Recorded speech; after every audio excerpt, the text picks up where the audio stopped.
Assalamualaikum warahmatullahi wabarakatuh. Saya Zikri Ramadan N dengan NPM 233510537. Sini saya akan mengerjakan tugas membaca untuk chapter 9 dari mata kuliah pemrograman mobile. Baik, langsung saja kita masuk pada chapter 9-nya, yaitu bab 9, yang mana di sini ada list and rendering infinite scroll strategies. Masih yang pertama, the least performance problem, the RAM killer. Bagi pengembang yang berlatar belakang web, naluri pertama saya ingin menampilkan daftar data adalah menggunakan metode JavaScript standar, array map. Di web, kita terbiasa menulis data map, item, div, item name, dan browser akan merender semuanya tanpa banyak protes. Namun, membawa kebiasaan ini ke pengembangan mobile menggunakan komponen scroll view adalah resep bencana performa yang paling umum terjadi. Masalah utamanya terletak pada cara scroll view bekerja. Ia merender seluruh komponen anak sekaligus saat pertama kali dimuat. Tidak peduli apakah komponen tersebut terlihat di layar atau tidak, bayangkan kamu memesan 1000 porsi nasi goreng di restoran dan pelayan menghidangkan semuanya sekaligus di mejamu yang kecil. Mejamu akan runtuh dan kamu tidak mungkin memakan semuanya dalam satu waktu. Dalam konteks perangkat keras mobile, meja tersebut adalah RAM, random access memory, dan komponen UI adalah nasi goreng yang memakan tempat. Jika kamu memiliki daftar kontak berisi 5000 orang dan kamu render semuanya dalam satu scroll view, aplikasi akan mencoba membuat 5000 tampilan, view, dan teks secara bersamaan di memori. Ponsel dengan spesifikasi rendah atau menengah akan langsung mengalami freeze atau macet total karena kehabisan memori untuk menampung ribuan objek tersebut. Bahkan di ponsel flagship terbaru, kamu akan merasakan penurunan frame rate yang drastis saat mencoba menggulir layar, membuat animasi terasa patah-patah seperti game yang sedang lag.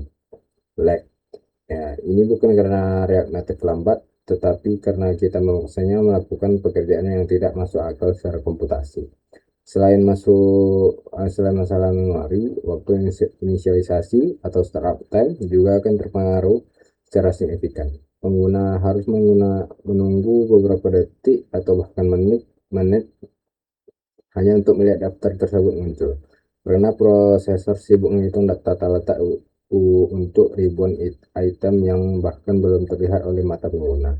Ini adalah pengalaman pengguna UX yang sangat buruk dan sering menjadi alasan utama pengguna menghapus aplikasi. Di dunia mobile, responsivitas adalah raja. Pengguna mengharap konten muncul dalam hitungan milidetik.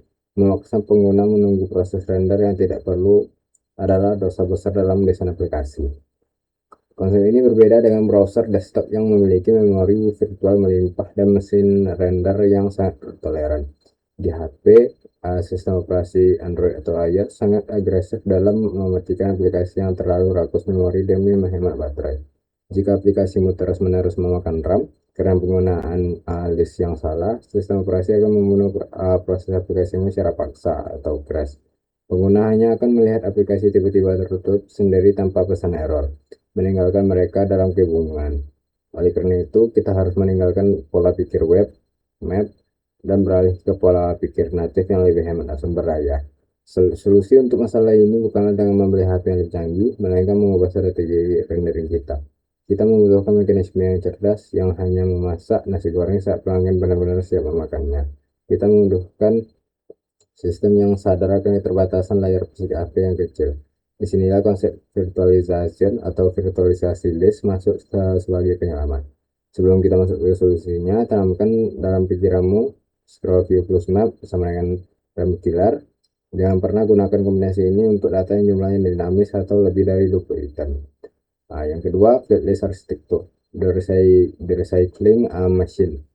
Flatlist adalah komponen pahlawan React Native yang dirancang khusus untuk menangani daftar data yang panjang, bahkan hingga tak terhingga. Rahasia kekuatannya terletak pada teknik yang disebut virtualization atau windowing. Bayangkan kamu sedang melihat pemandangan dari jendela kereta api yang melaju cepat. Meskipun pemandangan di luar sana membentang ribuan kilometer, matamu hanya melihat selebar bingkai jendela tersebut. Flatlist bekerja dengan prinsip yang sama. Ia hanya berandai item yang saat ini berada di dalam jendela layar HP pengguna, ditambah sedikit buffer di atas dan bawahnya. Item yang berada jauh di luar layar tidak dirender sama sekali, atau memorinya dikosongkan sementara. Mekanisme ini sering disebut sebagai view recycling atau daur ulang tampilan, sebuah konsep yang dipinjam dari pengembangan native Android Recycle View dan iOS UI Table View. Saat kamu menggulir layar ke bawah, item yang keluar dari layar di bagian atas tidak dihancurkan begitu saja, melainkan dibersihkan datanya dan dipindahkan ke bawah untuk menampung data baru yang akan muncul. Jadi, meskipun daftar mau berisi 10.000 item, Flatlist mungkin hanya menggunakan memori untuk sekitar 10 hingga 20 komponen tampilan secara fisik pada satu waktu. Ini menjaga pengguna RAM tetap konstan dan rendah. Tidak peduli seberapa banyak data yang kamu tambahkan ke dalam daftar. Efisiensi inilah yang memungkinkan aplikasi seperti Instagram atau Twitter digulir selamanya tanpa membuat HP meledak. Untuk menggunakan Flatlist, kita harus mengubah cara kita menulis kode dibandingkan dengan map. Flatlist menerima dua konsep wajib, data, tarik sumber data, dan render item, dan cetakan untuk tampilan per item. Data adalah bahan bakunya, sedangkan render item adalah mesin cetaknya.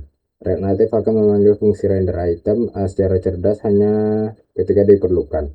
Pemisahan antara data dan tampilan ini memaksa kita untuk menulis kode yang lebih terstruktur dan modular.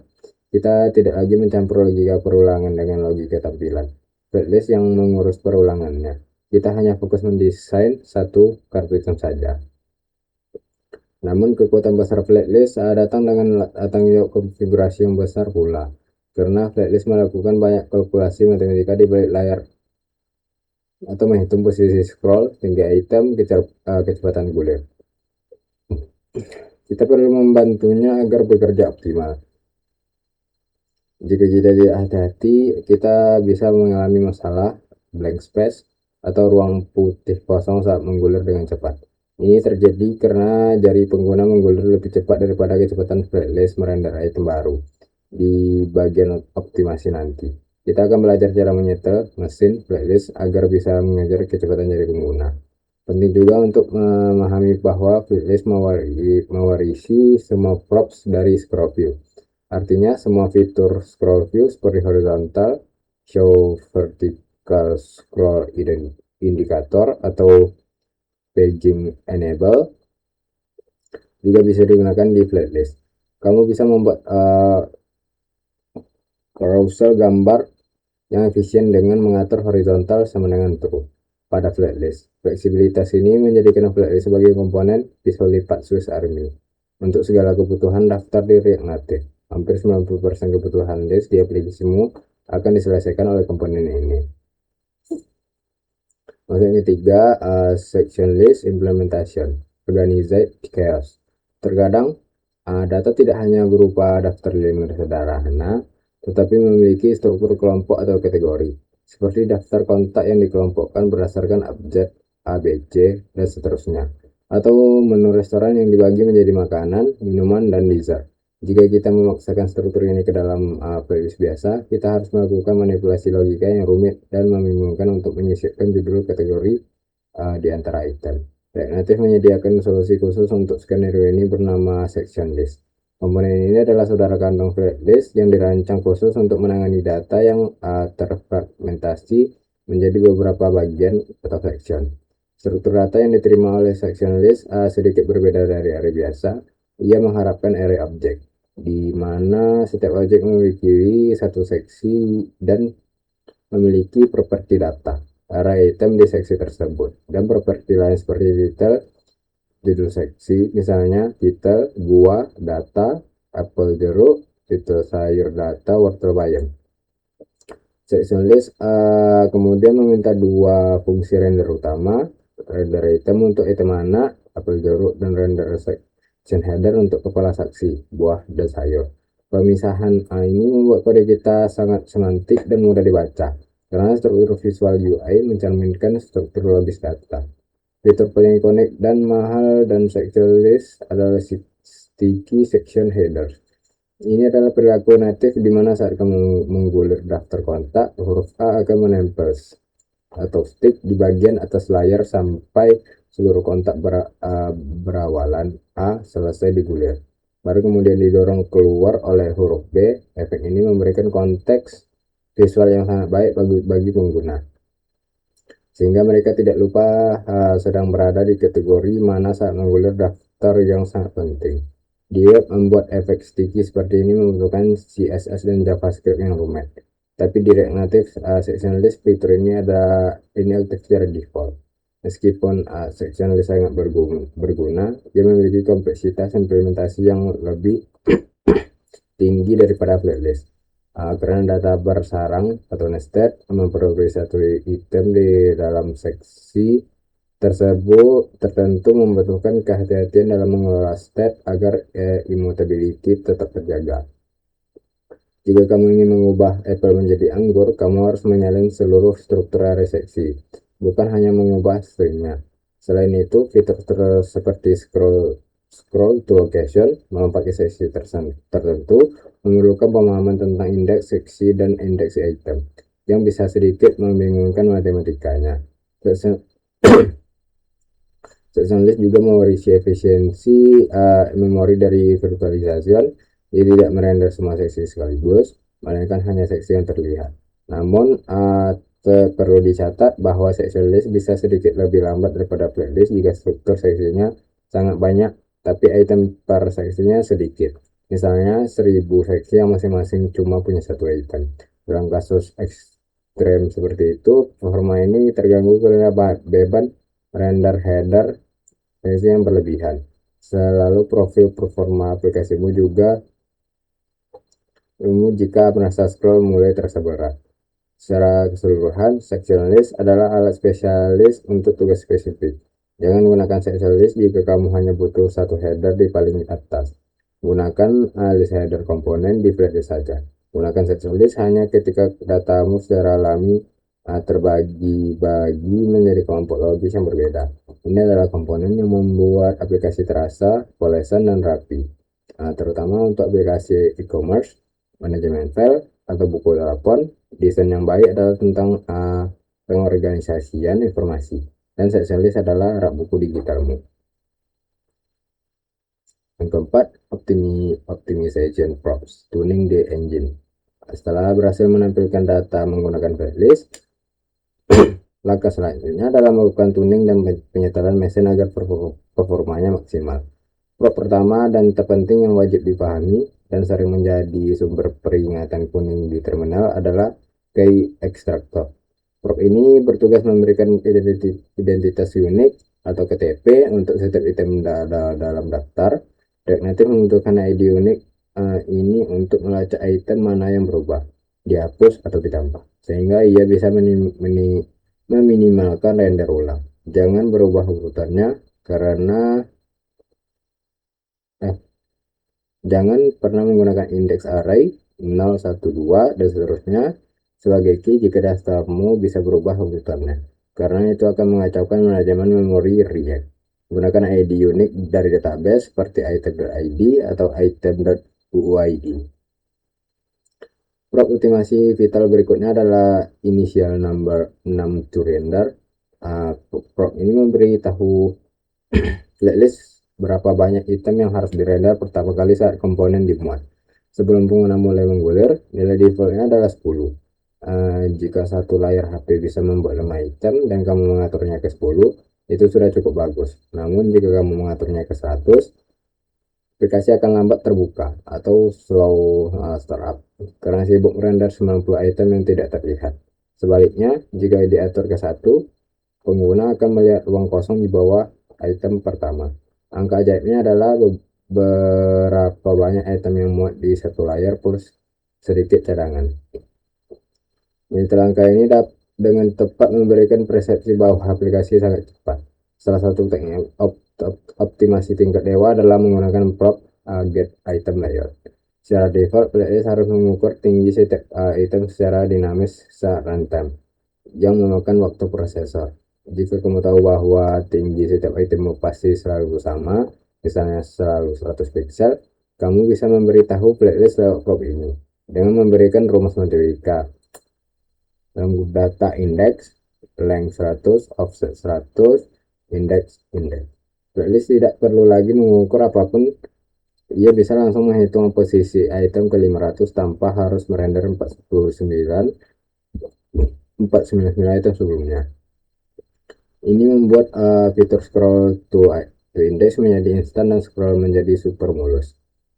Nah, tapi syaratnya tinggi item harus tetap fix height. Kita juga perlu memperhatikan prop window size. Prop ini menentukan seberapa banyak buffer area di luar layar yang tetap disimpan dalam memori dalam satuan panjang layar. Nilai defaultnya adalah 21, 10 layar ke atas, 10 layar ke bawah. Satu layar saya ini. Jika daftar kamu berisi gambar berat, nilai 21 mungkin akan terlalu besar dan memakan banyak RAM. Kamu bisa menurunkannya menjadi 5 atau 10 untuk menghemat memori. Dengan risiko pengguna mungkin melihat sekilas ruang kosong, blank space. Jika mereka menggulir sangat cepat, ini adalah seni menyeimbangkan antara pengguna memori versus kecepatan render visual, trade-off. Terakhir, hindari penggunaan fungsi anonim atau arrow function langsung di dalam props render item seperti render item view. Setiap komponen ini untuk dirender ulang, fungsi anonim tersebut akan dibuat ulang di memori sebagai fungsi baru. Memaksa playlist untuk merender ulang seluruh daftar.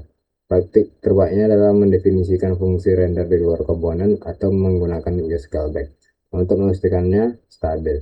Optimasi kecil ini jika diakumulasikan pada daftar ribuan item memberikan dampak performa yang sangat signifikan. Ingat, performa list adalah akumulasi dari banyak keputusan kecil yang benar. Yang kelima, AUX patterns for list, infinite addiction. Menampilkan data hanyalah separuh cerita. Separuh lainnya adalah bagaimana pengguna berinteraksi dengan aliran data tersebut. Pola UX, user experience, pertama yang paling umum adalah pull to refresh, gestur menarik layar ke bawah untuk membuat data baru. Pola ini dipopulerkan oleh Twitter dan kini menjadi standar industri. Di React Native, implementasinya sangat mudah menggunakan prop refresh control yang menerima komponen refresh control. Kita perlu mengelola state refreshing boolean yang memberitahu indikator putar spinner kapan harus muncul dan kapan harus hilang. Logikanya sederhana. Saat ditarik, set refreshing true sama dengan true, panggil API, tunggu data, set refreshing sama dengan false. UX ini memberikan kontrol kepada pengguna untuk memastikan mereka melihat data terkini.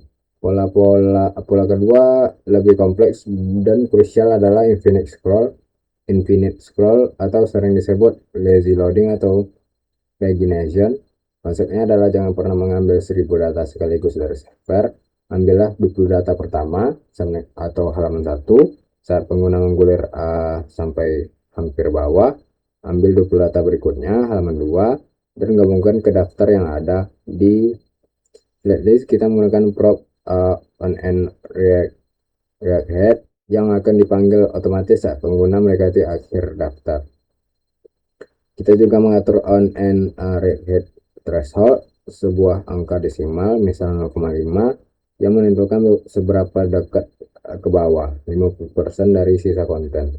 Fungsi itu harus dipanggil. Tantangan utama dalam infinite scroll adalah mencegah double fetching atau pengambilan ganda. Jika pengguna menggulir cepat dan memantul di bagian bawah, fungsi on and react head bisa terpanggil berkali-kali dalam hitungan milidetik, menyebabkan aplikasi memanggil API halaman 2 sebanyak 5 kali. Untuk mencegah ini, kita harus menggunakan flag atau penanda status is loading mode. Jika sedang loading, abaikan panggilan on and reset berikutnya. Logika throttling ini sangat penting untuk mencegah pemborosan data server dan duplikasi item di tampilan. Selain itu, kita harus mendesain loading footer, yaitu indikator putar kecil di bagian paling bawah daftar yang muncul saat data halaman berikutnya sedang diambil. Tanpa indikator ini, pengguna akan mengira daftarnya sudah habis, end of list.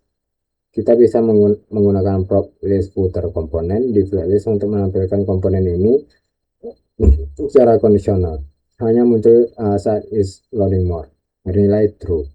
UX yang baik selalu memberitahu pengguna apa yang sedang terjadi. Sabar ya, lagi ambil data tambahan nih. Kombinasi antara pull to refresh untuk data terbaru di atas dan infinite scroll untuk data history di bawah menciptakan pengalaman infinite loop yang membuat aplikasi sosial media sangat adiktif.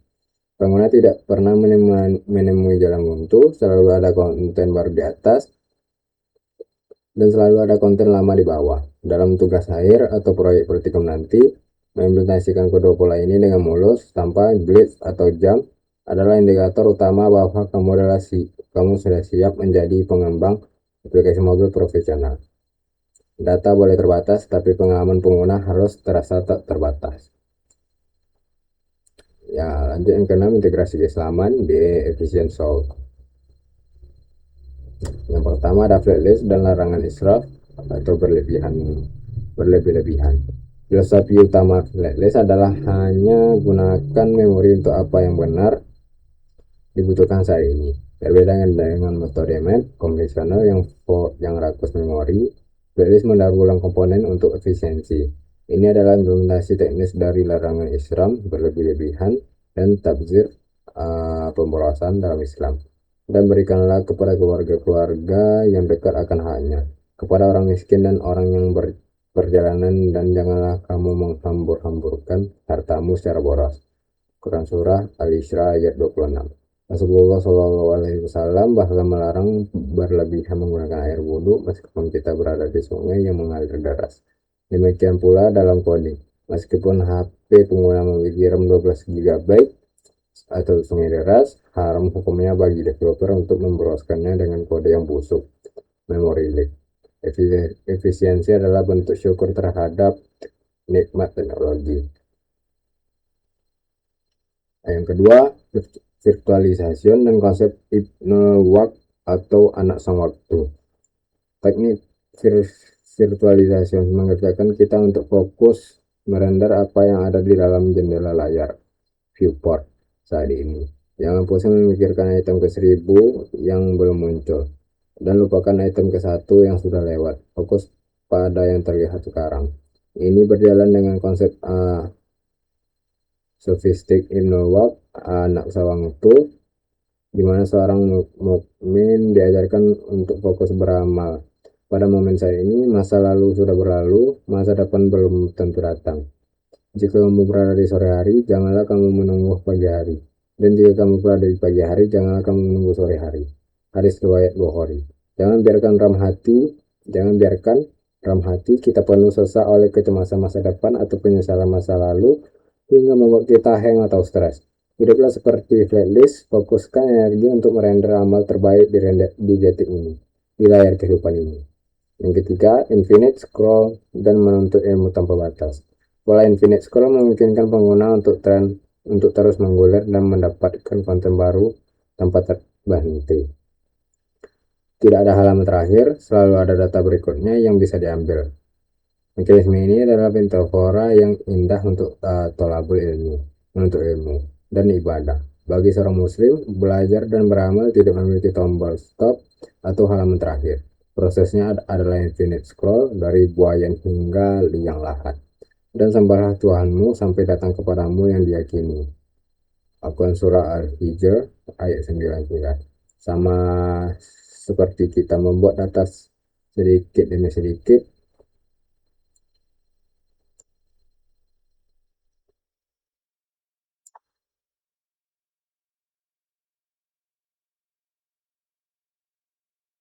sama seperti temu data sedikit pagination agar tidak overload. Menuntut ilmu agama pun harus bertahap atau tadarus.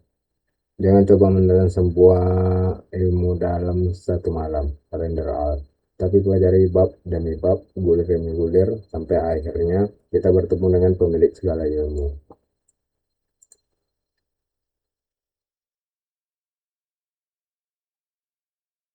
Baik, selanjutnya di sini saya akan mengerjakan tugas mempelajari cara mengirim tugas yang ada di chapter 9. Di sini ada berapa soal?